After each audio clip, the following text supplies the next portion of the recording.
Sports 102.9 studio with Chase and Gerhard for WKXX Live. Welcome in on this Friday afternoon, WKXX Live. Chase and Gerhard here with you. Glad you're joining us as we're heading into another weekend. High school football tonight, college football tomorrow. Got the pros on Sunday. Very busy weekend up ahead. Glad you're starting it with us. You can give us a call, 256-413-1029. That is 256-413-1029. Jacksonville State football tomorrow. Hoax Bluff football tonight as the Eagles welcome in Piedmont. We'll have that game for you beginning at 6:30.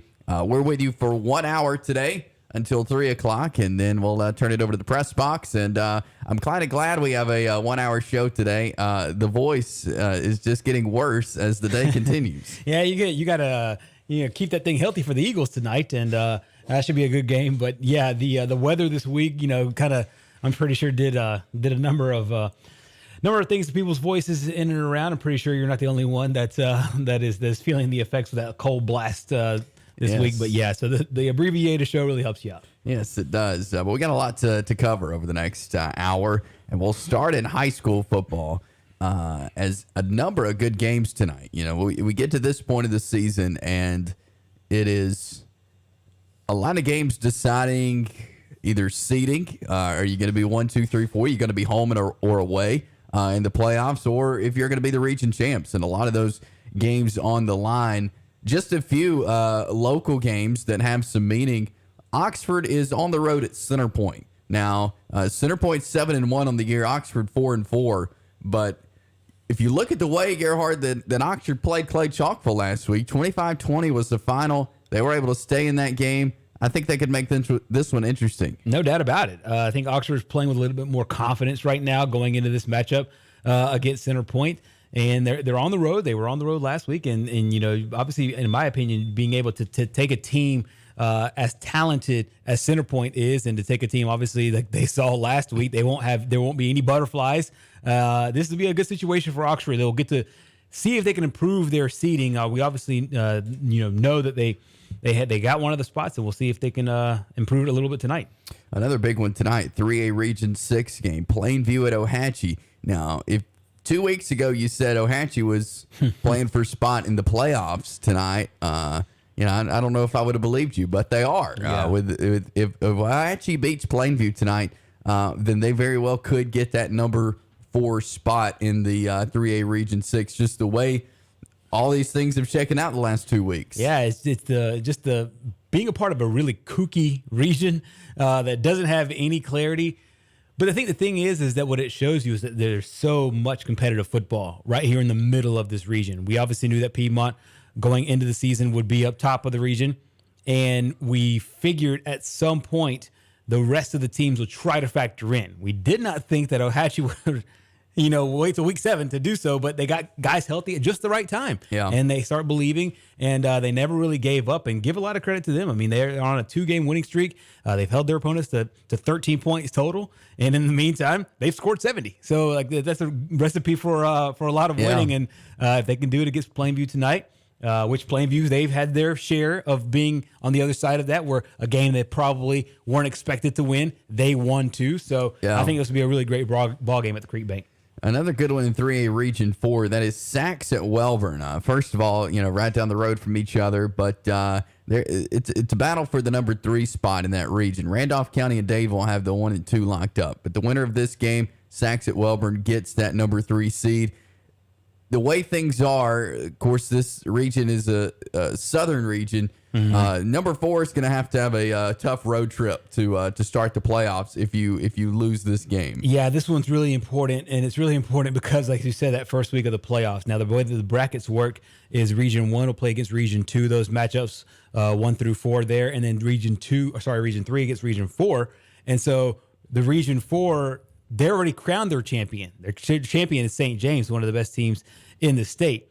Well, the 4 of this region, meaning the loser of this Sachs-Welborn game, will have to go to St. James for that matchup. It looks like the winner would probably either go to Trinity or Alabama Christian, depending on what happens tonight over there in Region 3. So a lot of interesting dynamics here to be played out between these two. But then also at the very top of this region, a really interesting game between Randolph County and Dadeville, one of the better statewide games as well. I know this is a little bit further south, but a lot of the teams in our area play those teams down there. So some interesting dynamics brewing, as literally number 1 right now in the region plays number 2 in the region, and number 3 right now plays number 4, and everything can change before the end of the night.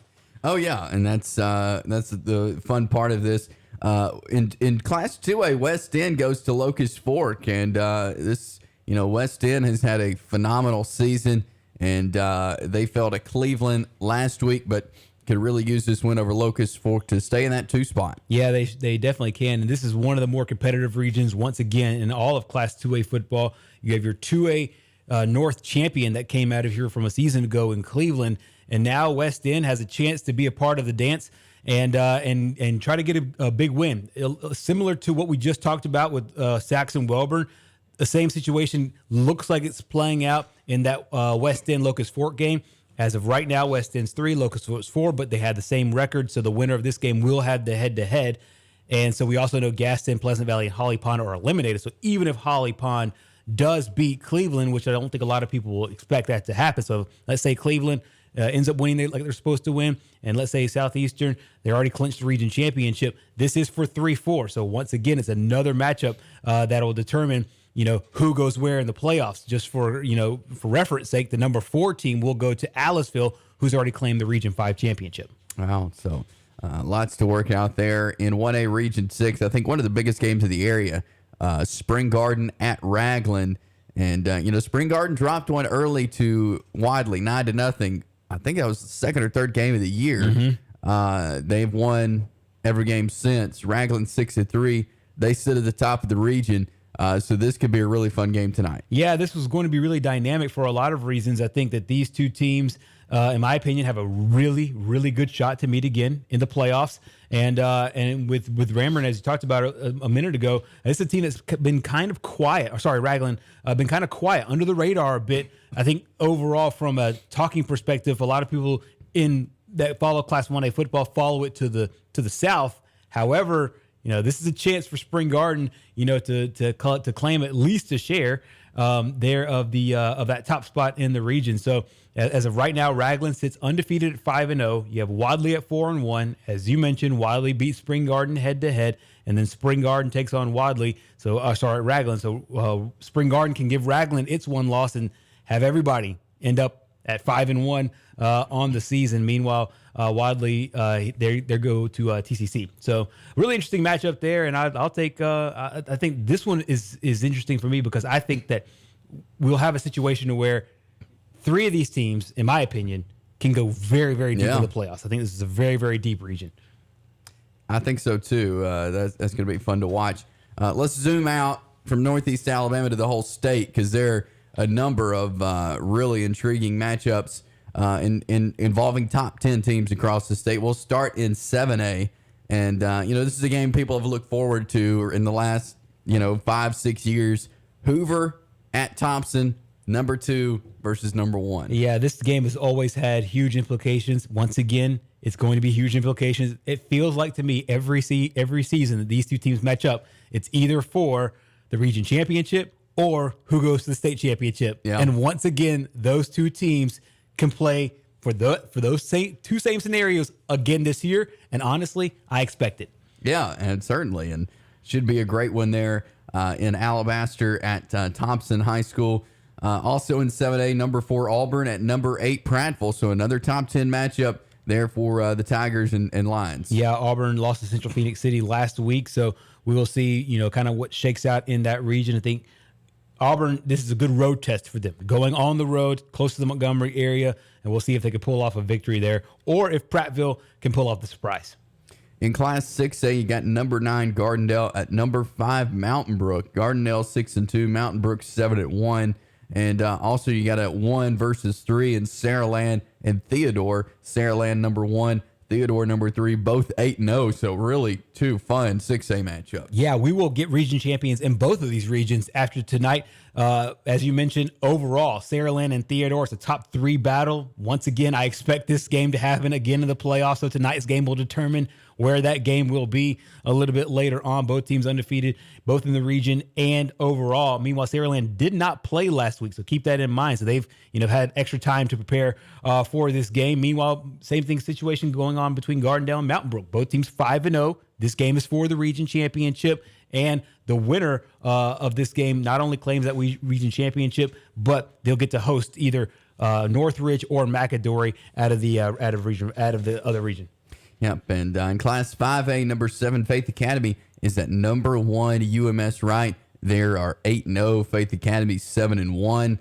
So a big one there in Class 5A, Region 1. Yeah, most definitely. And I think a lot of people think UMS right back on top of things there in Class 5A. One correction for Class 6A, that Mountain Brook Gardendale game, that will play, the winner of that one will play the 3 and the 4 out of Region 6. So it's going to be Pinson Valley, Oxford. So that one would be, I think a lot of people from Oxford will keep an eye on that one because that matchup could determine where Oxford goes in the next round.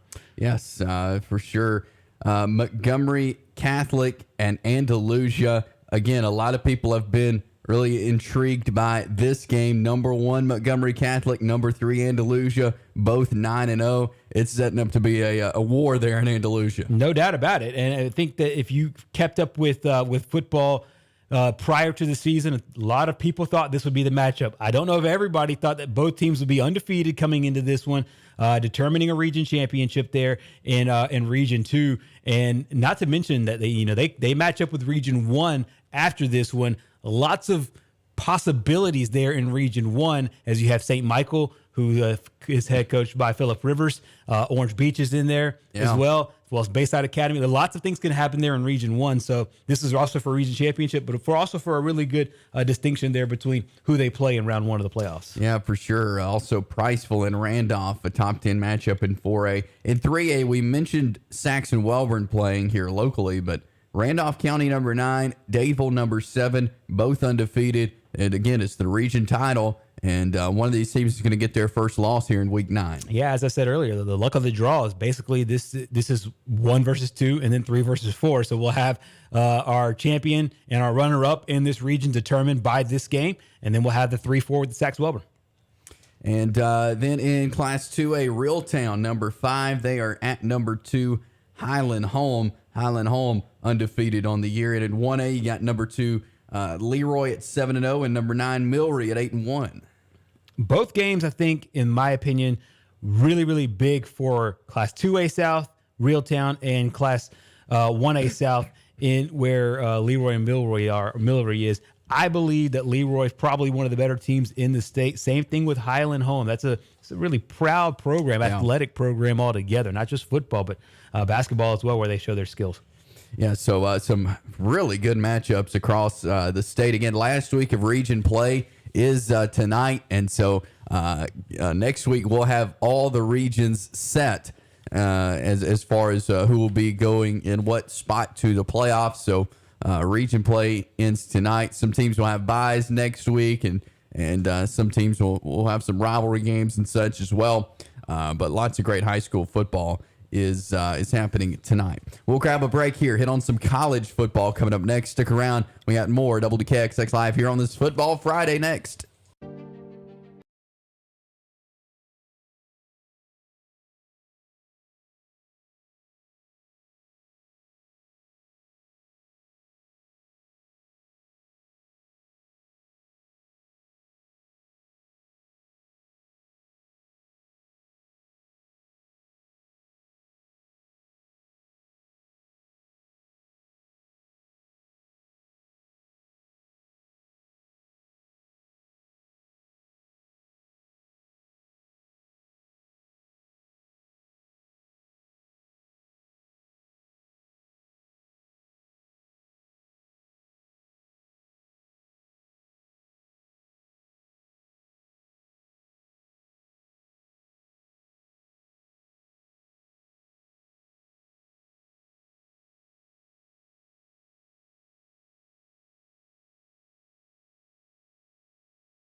Bill, and it was Troy walking away with a 10-6 win, and they now will sit at the top of their division there in the Sun Belt. But two teams that have showed a lot of offense this year did not show a lot of offense. It kind of reminded me, I guess, the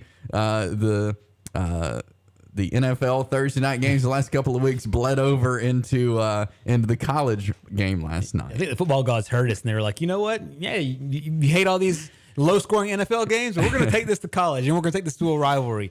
But it was the defensive battle. I think a lot of people thought that it would be obviously close. I think if you told people the margin would be 4, they would say, okay, I could see a 34-30 kind of game. But that's not what you got here. Yeah. And but with these two teams, not necessarily that's to be expected, but you expected to see good defense. These two coaches obviously know each other. Both of them have a proud, historic background on the defensive side.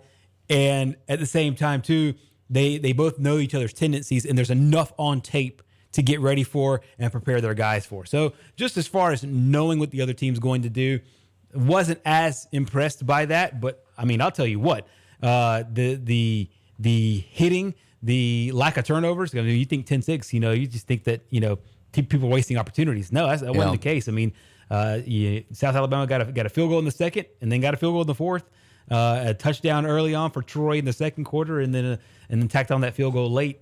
To me, it was one of those kind of games that you expect to see in a rivalry. It's just not as high scoring as we thought going into the matchup. Yeah, and so it was a big win for the Troy Trojans. Again, this is their 5th straight belt that they have won in this rivalry. And, of course, John Summerall in his first year there at Troy. But good win for those guys. 100% good win for them. And obviously, like most people, obviously you want to see probably a little bit better offensive play. But he says, a win over South Alabama is great. And this audio is courtesy of Troy Athletics. We got grit. I don't know if we know how to play offensive football and score points yet, but we dang sure got grit and toughness. And these kids, man, have just over and over again found a way to answer the bell and get themselves off the mat and go play really hard each and every week. I mean, you look at our football team, I don't think we've had a week where we just didn't play hard. And that's 8 straight weeks without a bye. And on a short week, to come down here and really, I don't think anybody picked us to win the game. Man, we were the underdog, and a lot of people thought we didn't have a chance. I think our guys played with an edge, and proud of the way they played the game. Yeah, great win for Troy last night over South Alabama. They'll be taking the belt back to Troy in that rivalry game. He mentioned it, though, just they didn't have a lot going offensively. Mm-hmm. When you're playing in the Sun Belt against some really good football teams this year, and we have seen a team like Appalachian State go to College Station and get a win. A team like Marshall go up and get a win at Notre Dame. Yep. Georgia Southern winning at Nebraska. Old Dominion making a run now. James Madison, once ranked. These teams are going to be able to score points, and it's going to be hard if Troy doesn't have some improvement in that area. Yeah, and I think that's one of the things that they'll look to. Is one of those kind of wins where when you win, some coaches say there's no such thing as an ugly win. A win is a win. But I do think there are differences in winning. And so you can win and take the lessons from the game overall. One of the things that Coach Summerall really talked about is, he likes the win. He's got a good defensive background. But he does want to see more offensive play, especially improved offensive play, because, as you mentioned, just how tough this conference is. Well, I like playing good defense. I ain't going to make no secret about that. Now, I'd like to hold the other team to 6 points and score 40. I mean, that'd be a whole lot of fun, and we're going to get there. We're finding our way.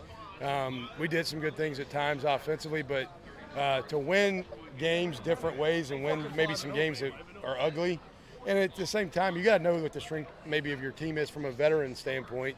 And we've got a lot of quality older guys on defense that have played a lot of snaps of football, and we're going to lean on those guys to find wins. Now, if everybody's talking about winning the conference title. If we put up that many points on offense, we will not win the conference title. We got 3 more conference games left. That ain't good enough. That ain't it. That was John Summerall, Troy Trojans head coach there, talking about the big win last night over South Alabama. And so we'll see kind of what both of these teams can do, respond to this last night's game. And moving forward, South Alabama's going to have some things fall their way if they want to win the Sun Belt. Troy, no, they're in a good position. Yeah, they certainly are. And it's to me where now Troy in the driver's seat. They now know they're in the driver's seat, and they can continue to play their games as such and be able to get into a position where they can not only win a division, but also get themselves into a better bowl. They're in bowl shape right now. They've already won their 6 games through 8 games. That's exactly where one of their goals, but that's one of their goals. Yeah. And they obviously have bigger aspirations. This win is one of them. Being bowl eligible is one of them. Knocking your rival off is one of them. But they have bigger goals, for the season. You heard it in his voice. Happy, pleased with the win. At the same time, knowing that they have to play better in order to win a conference championship. But as you mentioned, that belt staying in Troy once again. The last time it was in South Alabama was back in 2017. Has been in Troy ever since 2018. And so once again, back at Troy, and I think it's a really cool rivalry, and it's a good rivalry, but one right now dominated by the Trojans.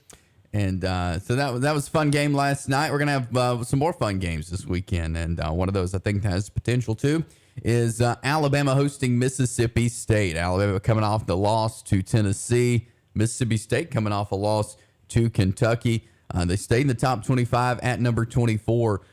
We've seen some really bright spots, though, from Mississippi State so far this year. We have, and they scored 40-plus points before they lost their last one to Kentucky. 3 straight games they did that. Wins over Texas A&M and Arkansas, and I think both those teams kind of found a little footing. Texas A&M last week at Tuscaloosa, and then Arkansas last week at BYU. So Coach Saban talked about just his team's response in practice this week, knowing that they have a big matchup there against the Bulldogs. I think they're responding. I don't think our players, they want to have success. These guys are, I've said this before, fans get upset, people get upset when we don't have success, but the players get upset too, all right, because probably more upset than anybody because they work hard and they get frustrated when they don't have success, and they want to know why and how they can fix it, and they've worked hard to try to do that. But I think it goes back to, you got to have the right mindset, man, and we got to get more positive about how we approach beating the other team, and that's something that we're working on this week as well. Nick Saban there, Alabama head coach, and the team's response is important, and he makes a good point that yes, the fans will be very upset after a loss, but they're not the ones that were playing in the game or prepared for that game. Yeah, the players are, they hate to lose as well. They wouldn't be out there if they didn't. So I'm sure the response from the team has been great this week. Yeah, coaches always say this. No matter how mad you are, how upset you are about the results of the game, I can guarantee you that the participants, coaches and players, are about 10 times more upset. And I think that Saban addressed that, and I believe it's true. I mean, these are competitors at the highest level, and obviously, like you said, they wouldn't be out there. They'd be doing something else with their lives if they weren't. So a good chance for them to get back. Vegas thinks they will. 3-touchdown favorite there in the matchup, and we'll see what the Pirate and Mississippi State have for Bama and Tuscaloosa this week. Does that surprise you, it being 21? A little bit. I think what the Vegas line is telling you is that Alabama's defense can be able to stop or get some turnovers against Mississippi State's offense, steal a little bit of what Kentucky was able to do against them last week, and probably do it a little bit better with personnel, and the fact that they're not stupid. They've seen what happened the last couple of years after Alabama lost, and knowing that, hey, you might need to inflate a line 4 to 5 to 7 more points just off that fact alone. Yeah, and so Mississippi State at Alabama. The team that beat Alabama, Tennessee, they're in action tomorrow against UT Martin. A little non-conference matchup there, and Tennessee's got a lot to build on, especially after that big win last week. Yeah, it's one of the situations for Tennessee where after a big win, you try to avoid complacency. You try to avoid all the pats on the back and all that. You try to get back to work and do the things that Coach Saban always talks about. Do the things that help get you to that point, and that's the big part about it. The good thing, though, and I'll take you behind the curtain if you're not a person in the media, the good thing about playing these kind of games is a lot of times you don't get a lot of questions about a specific opponent because I think a lot of people expect Tennessee to go win. So you get a lot of ancillary questions and some good responses. Well, one of the things Coach Heupel addressed is the continuity of the coaching staff. They've all been together now 2 years. The D staff, the DV staff, as well as the offensive staff, they've been now at the core of them, been together for 2 years, and now they see the learning lessons being adopted by the players and some of the things that continuity brings, and those guys knowing the why. I feel like as much as anything in year two on the offense side of the ball, and it's true on the defense too, the players being able to understand the why behind things and being a year further ahead in their understanding of what we're doing, what they're seeing on the other side of the ball, and why the adjustments are taking place. Some of that happens, there's looks that are unscripted or haven't been seen on video, and your players being able to adjust even within the course of the drive, and then certainly within drives or halftime adjustments. It's just completely different in year two than it is in year one. Josh Heupel there talking about that continuity, and they've got something going right up in Knoxville as they got the big win last week. Looking for another one against UT Martin this week. Another SEC game I'm excited about is number 7 Ole Miss make the trip to Baton Rouge, and the LSU Tigers, believe it or not, are favored in this game. Yeah, this is the interesting line of the weekend with LSU being favored in the matchup. I think a lot of people took what their eyes told them 7 days ago, where LSU looked really, really strong, bouncing back after that loss against Tennessee. Meanwhile, Ole Miss, did we see some disparities there? Did we see some things that kind of deflates the bubble a little bit? I think a lot of people are thinking that this might be, to use a stock market term, a little overinflated, maybe overpriced stock. And so seeing the betting market respond as such. And so, Ole Miss is the dog going into this one, even though they're undefeated and the number 7 team in the country. Yeah, I think that's going to be a really fun one this afternoon at 2:30. Let's take a break here. We got some more college football I want to get to, a couple of more SEC games to talk about. We'll do that next, talk some baseball, NFL talk up ahead. We got to make our picks for the weekend as well. We'll do all that as we roll on this Football Friday afternoon. WKXX Live, Chase and Gerhard, Weedle 3 here on WKXX, Fox Sports 102.9.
We are back on a Football Friday.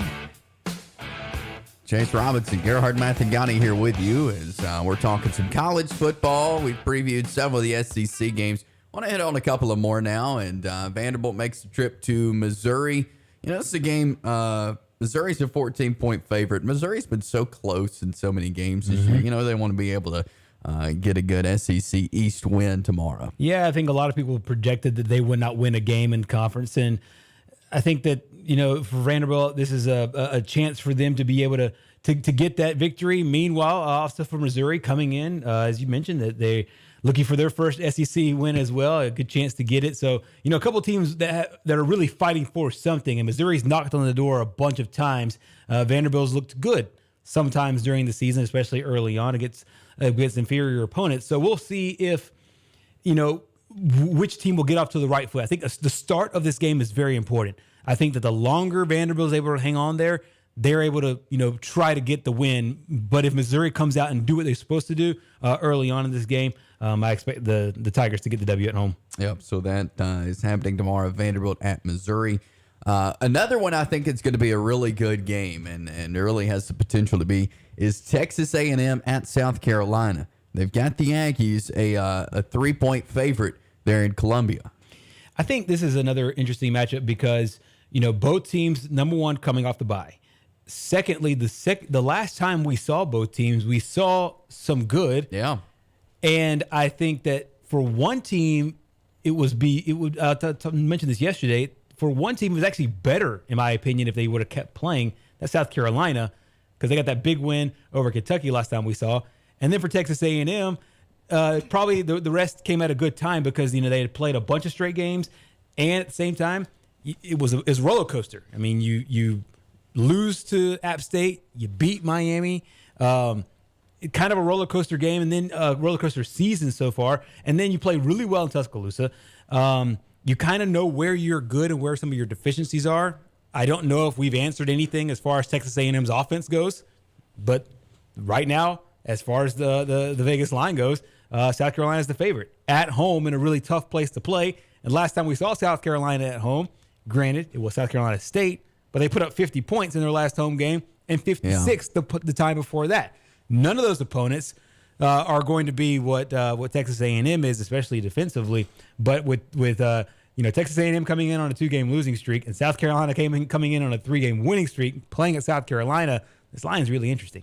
It is, and I think that sets up for what could be a fun game here today and or tomorrow rather. And you mentioned last time Texas A&M was out on the field before the bye week was the Alabama game, and I think we learned a lot. They learned a lot in that game. Yeah, I think they learned a lot about themselves. Number one, maybe, hey, this is what our potential is. It's not what we did against App State, and it's not what we did against Miami. It's what we did against Alabama. I think that they'll put that game up as far as the game that they'll hang their hat on, you know, going to Tuscaloosa and being able to be within a single play of knocking off the team that at that time was considered one of the best teams in the country. And Coach Jimbo Fisher talked about that, basically taking the lessons learned. Both teams coming off a bye, they use this bye to really self-scout and say, hey, this is what our potential is going into this week. Well, I mean, again, like I say, there's no moral victories, and I think it shows you what we're capable of and how we can do things, but we have to find a way to make those plays to get over the hump, whether it's in any three phases of what we do, but hopefully we can build from it, at least from a confidence standpoint, and know who we're on the field with. But again, that doesn't take any precedence for what you do at South Carolina. You got to go back and play well and prepare well, and remember the things you did well and things you made mistakes in the Alabama game, one way or the other. So hopefully you try to build from everything, but hopefully that'll give us some confidence and be able to keep going.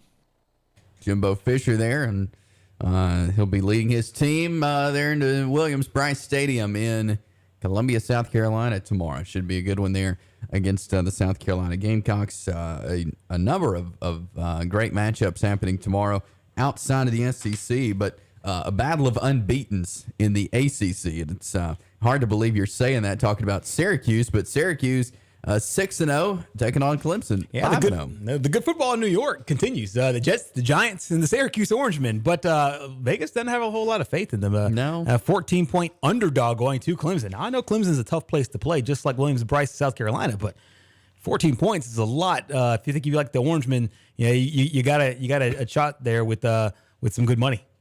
Also, Iowa is at Ohio State. Ohio State 21-point favorite there. They're looking to continue their undefeated start. Possible look ahead spot for Ohio State. They got Penn State coming up next week.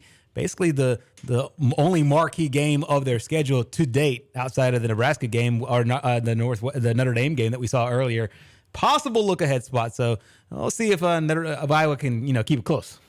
This is interesting here. Texas at Oklahoma State. They got Texas a 6-point road favorite. Yeah, this is another interesting one because of the personnel. I think a large part of this is because we don't know if Spencer Sanders will be able to be 100%. I think that a lot of people think that he will play, but just how reliable will he be is interesting. Stillwater's a very, very tough place to get a W, though. It sure is, and that one should be fun to watch. Little Pac-12 football here. UCLA, number 9. Oregon, number 10. Their only loss this season coming in game 1 against Georgia. Oregon 6.5-point favorite at home. That should be an interesting Pac-12 game. Yeah, most certainly. I think a lot of people kind of forgot about Bo Nix after that debacle against the Georgia Bulldogs. But ever since then, he's one of the country's best players as far as efficiency goes. 12 touchdowns, 3 interceptions on the season, over 1,500 yards. Should be a good one as the Ducks are favored in it. And Kansas State, number 17, at number 8, TCU. Can the Horned Frogs keep that winning streak alive? I think that they can, but K-State is very, very tough, and they like to run the football. I expect them to try to run it, bleed the clock against the Horned Frogs. So those are some notable college football games to look at tomorrow. Got to hit on some baseball for a second. In the ALCS, the Astros are leading the Yankees 2-0. Game 3 is coming up tomorrow in New York. Game 4 Sunday. In the NLCS, it's the Phillies and the Padres.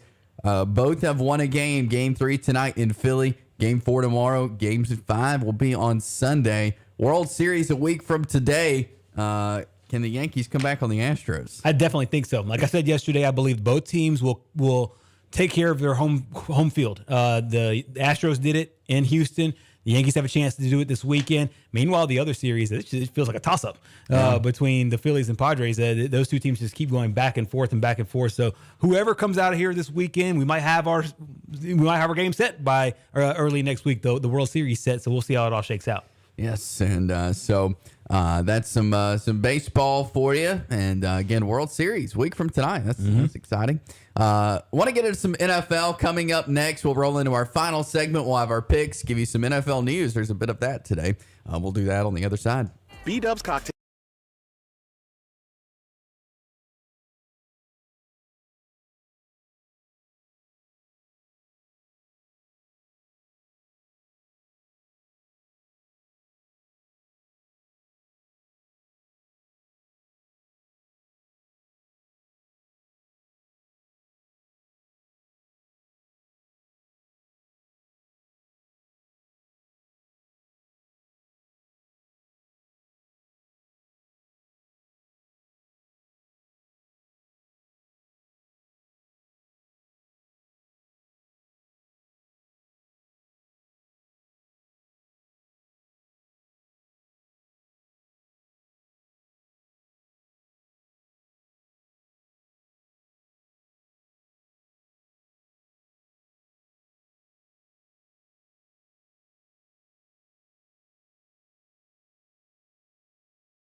WKXX.org. A message from the National Highway Traffic Safety Administration and the Ad Council. Hey, Southside, we are your local sports station. Fox Sports 102.9.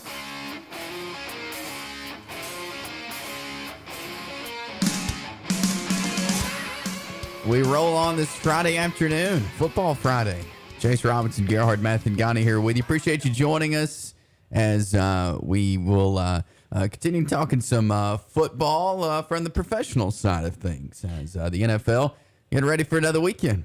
Yeah, this is kind of the real cool time of year because we're getting we're just over that that 1/3 part of the year. We're getting closer and closer to the trade deadline, and teams are kind of shaping their season up, and we're finding out who's in contention to win a division, who's out of it. Yeah, feels like most of the leagues it's right there, kind of in the middle, where their season can go either way. So this kind of reminds me of where we get to like week 4 of high school football, where everybody's still in the middle. Things are still alive. You're very early in region play. It feels that way in the NFL right now. Yeah, it sure does. And some teams now having bye weeks, but we'll pick our games here in just a little bit. But what are some games that stand out to you as you look up and down the schedule? Now, this week's really interesting to me just in general. I think that there's a lot of great matchups, but also a lot of matchups that we'll find out a little bit more about the football teams as we go into the season. I think one of the bigger matchups, we had one on Thursday, which I thought was interesting. If the Cardinals can kind of get off the ground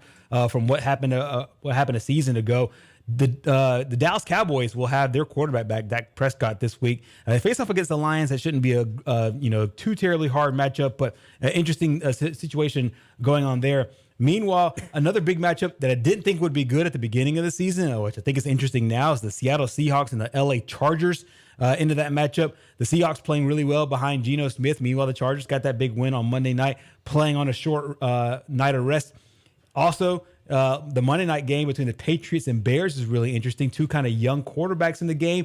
Or will it be Mac Jones versus Justin Fields? Or will it be Bailey Zappi versus Justin Fields? We'll get to a little bit more on that in a second. And then I think the big one is the Chiefs and the San Francisco 49ers for reasons that we'll hit on a little bit later. But yeah, just some interesting matchups coming our way this weekend there in NFL football. Yeah, looking at some news across the league. You mentioned Dak Prescott back with the Cowboys. I know they're glad to have him back. Mm-hmm. Yeah, most certainly. Messed up his hand, but you can't fault Cooper Rush. I mean, he only went out there and the games he started went 4-1. He looked really solid. The only loss was to Philadelphia last week, and even that game was very competitive even at the end. So we have a really nice situation brewing there in Dallas where, you stayed in contention. The division is obviously better with both the Washington Giants, or sorry, the Washington Giants. Wow, the Washington, the New York Giants, I should say, and the Dallas Cowboys as well as the Philadelphia Eagles, all looking good right now, and Washington is just still Washington. And Mac Jones also is healthy and will be back with the Patriots. This is really interesting because Mac Jones is healthy. But if anybody paid attention to what happened last week against the Cleveland Browns, Bailey Zappi's been playing very good football. I think a lot of people are thinking Bill Belichick's got a real decision to make here. Do you go with your first-round draft pick from a year ago, or do you go to the rookie who was the fourth-round draft pick out of Western Kentucky from a season ago, Bailey Zappi, who's looked good? The last time we had one of these, it's been a while because normally you get this with a guy late in his career and then a guy that's a lot younger, a la Brett Favre to Aaron Rodgers. You don't necessarily see this second-year guy to a rookie, so this makes this dynamic interesting. And big trade happened in the NFL. Yeah. And that was Christian McCaffrey being traded from the Panthers to the 49ers. Yeah, monster trade here. It kind of lets you know what the Panthers are doing there. It looks like they're going to be tanking, and obviously they got one win on the season. But this is also really big for the 49ers, who, as we all saw last week, came next door to Atlanta and lost last week to the Atlanta Falcons. They needed some help in their run game, and they got it big time with that win last week. But the 49ers are a very, very dangerous football team. I think Christian McCaffrey works perfectly. The kind of offense that Shanahan likes to run. He likes to utilize those running backs, get his guys out in space. A lot of dink and dunk, a lot of the kind of a cousin of the West Coast offense, so to speak. Yeah. And it should be really interesting for San Fran, and now interesting for Carolina, who's obviously getting rid of assets for draft picks. And we'll see if they go into the C.J. Stroud, Bryce Young sweepstakes to be able to get that first pick in the NFL draft next year. Yeah, and it is time of the day where we get to do our picks. Always enjoy doing this. Oh, yeah, this is really fun. So I'll quickly go through last week's picks. Last week, we actually had reverse. The records are reversed. Pick 13 games. You went 8-5, and I went 5-8. So after everything, we picked, I think, about 87 games. You're 48-39. I am 48-39. Wow. At a dead heat going into this week. Another interesting note, against the spread, you had Atlanta, the New York Jets, and the New York Giants. Giants only lost by 4. They covered that 5-point spread. So you won all 3. I had the New England Patriots, I had the Cincinnati Bengals, and the LA Rams. All those teams covered. We were 6-0 on our picks. Wow. If you were to take our bets straight up, and literally would have taken our bets to, let's go next door to Tennessee and go to a sports book over there. 43-1 odds. $100 bet would have won you a little over $4,000. If you would have invested in us and made $1,000 on our plays, $43,000. Wow. And close to $500,000 if you would have invested $10,000. You can't get that anywhere else in the market these days. No. I'm just letting you know. Okay, so I will quickly go through our picks here for this week. The Atlanta Falcons and the Cincinnati Bengals. Bengals in Cincinnati, 6.5-point favorite. After last week, with a win for the Falcons, I got to go with Atlanta. I think I like Atlanta, I like the mojo they were on, but I don't like them playing in Cincinnati. I think it's a bad matchup. I got Cincy. Cowboys, Lions, Cowboys on the road in Detroit, and the Cowboys are a 6.5-point favorite. Yeah, I think Dallas will win this one. Yeah, same here. I think Dallas will win with Dak back. Colts and Titans in Tennessee. Titans are 2.5-point favorite. Yeah, Titans are at home. Colts are good. I'll take the Titans. I'm gonna go with the Colts in this one. They looks like they found something with the weirdest record in the league, 3-2-1. The Commanders and the Packers in Washington. Green Bay a 4.5-point favorite. I'll take the road favorite. I'll take the Packers. I think this is that weird game in the NFL. There's always one weird one. I'm gonna go with the Commies. Meanwhile, the Bucks and the Panthers. Bucks going to Carolina. Tampa now a 13-point favorite after the trade. Yeah, things aren't going well in Carolina. I'll take the Bucks. Yeah, this has to be like the one guarantee of the NFL going to the Bucks as well. Giants, Jaguars in Jacksonville. Jacksonville a 3-point favorite. Or sorry, a 3-point favorite going into that one. I'll take the Giants. They've been playing good. I'll take New York. This line is way too weird. How is Jacksonville a favorite against the Giants? I'm going with just the line because it's weird going with Jacksonville. Cleveland and Baltimore in Baltimore. Ravens 6.5-point favorite.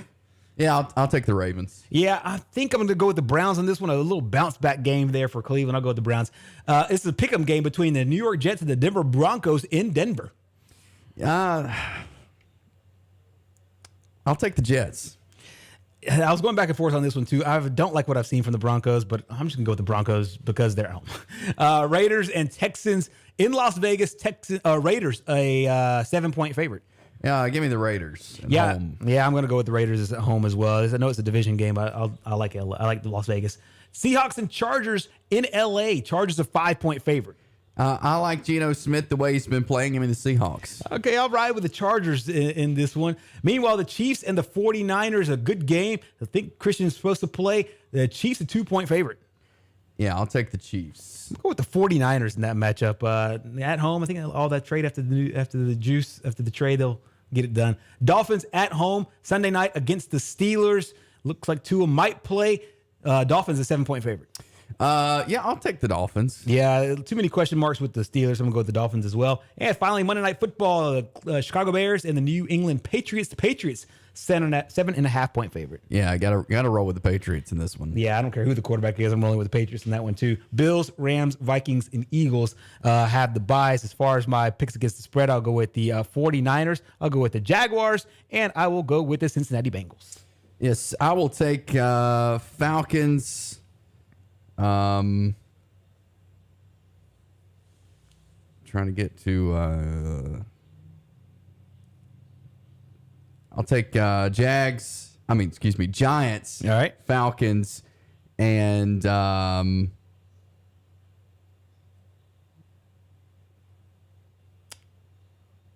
Green Bay. Okay, I like it. There you go. Good deal. That is all the time we have. This flies by on Fridays. Does. It always does. We got to get out of here. The press box is coming up next. We'll have the Lindy's College Football Report at 5 o'clock. Game night 5:30. Hoax Bluff football at 6:30. Hope you enjoy the rest of your night. We'll be back with you for Hoax Bluff and Piedmont later on. Join us tomorrow morning at 9 for the Saturday morning college kickoff show. And Jacksonville State football tomorrow, 11 a.m. tailgate show. And we'll be back with you Monday. Have a great weekend. The Press Box.